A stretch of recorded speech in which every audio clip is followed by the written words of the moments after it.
Hello everybody and welcome to another exciting and award-winning edition of IV University. This is a special How It's Made edition, by the way. You know, people come up to me on the street all the time and say, Jim, why'd you give up your movie career, your TV career, your music career to focus on IV University classes? Well, first off, how dare you?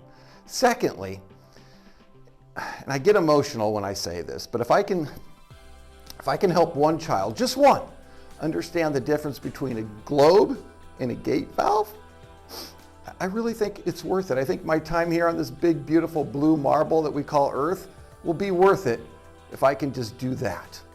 All right, today's episode is brought to you by ivalco.com, where you can get over 25,000 line items of beautiful industrial PVF with the same great speedability you can expect from all IV purchase orders, with it being pulled, packed, and ready for delivery in 2 hours or less. All right, today we're going to talk about hot formed pipe tees, this beauty right here, and how it's made. So let's go.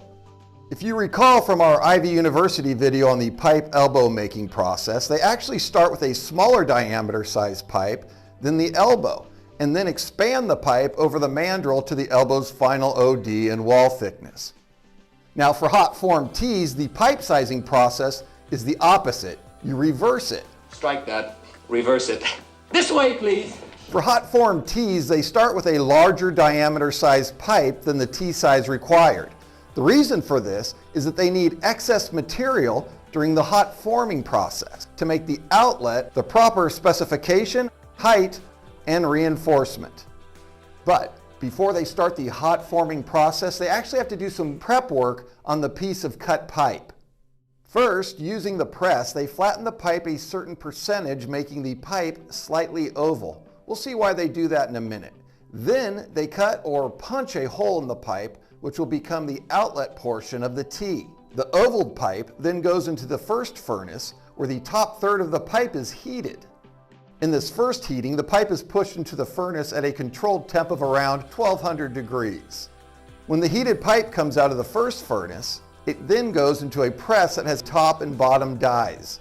These dies are sized for the tee size. Since the dies are sized for the tee, they had to make the larger diameter pipe smaller to fit into the dies. That's why they oval the pipe. There is a cavity in the top die. You can see it has an opening at the top. When the top and bottom of the tee come together, the pressure exerted by the press on the dies and the fact that cold steel is at the bottom and hot steel is at the top forces the excess material into the cavity in the top die.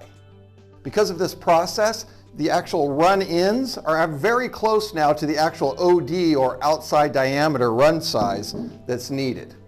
After the dies are separated, you can see that the run end of the tee is now circular, and there is a bulge of material around the hole where the outlet will be formed.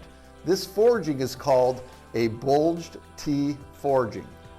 The bulged tee forging is placed into another furnace to be fully heated at the final forming temp of 1600 degrees for what will be the final hot forming. Here's a picture of a little train of bulged tees as they wait patiently to go into the final hot forming. When they come out of the second furnace at the proper temperature, the bulged tee goes into another set of dies. In this set of dies, the bulged outlet will go into the bottom die.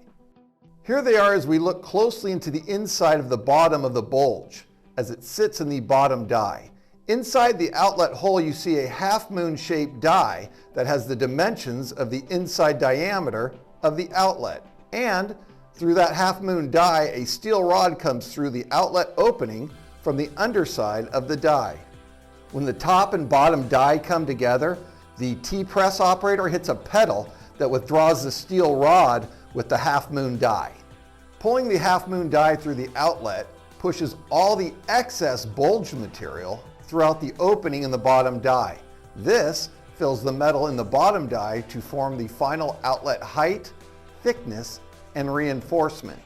Here are two hot formed tees that will meet any industry specification requirement for outlet height, pressure, reinforcement, and crotch thickness.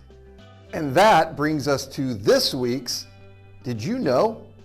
Industrial Valco presents Did You Know? Did you know that the actual crotch thickness of the T is actually a very common requirement for natural gas pipelines? In fact, did you also know, a little bonus, did you know that the term crotch thickness is really one of the most unfortunate and unsavory terms in all of PVF?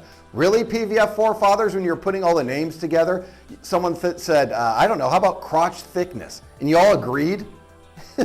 Come on, you couldn't have done I don't know, saddle thickness or inside bend thickness. I just thought of those two on the top of my head. I don't know. All I know is that is very unfortunate and very, very sad. After the T-rough forgings are cooled, the T-rough is shot blasted before the machining and beveling operations begin. You can see the before and after of how much material is actually taken off to make the finished T.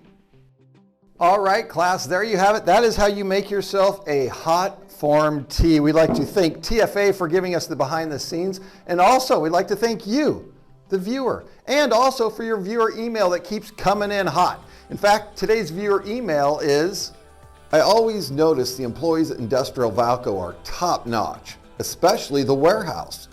How do you get them to be so good at their jobs? Sincerely, Jay Bezos.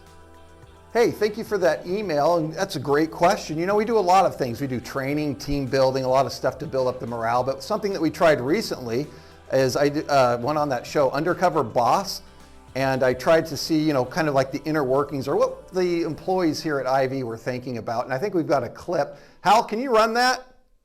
Each week, we follow the boss of a major organization as they go undercover to find out what's really going on in their company.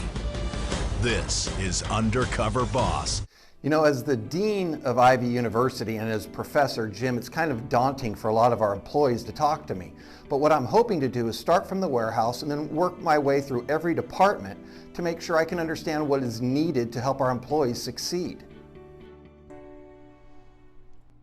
Hi guys, this is a new warehouse guy. Hi, my name's Tim, and I look forward to having weird, uncomfortable conversations with you all. We know it's you, Professor Jim. What? Already? This sucks. Let's go, Hector. What an idiot.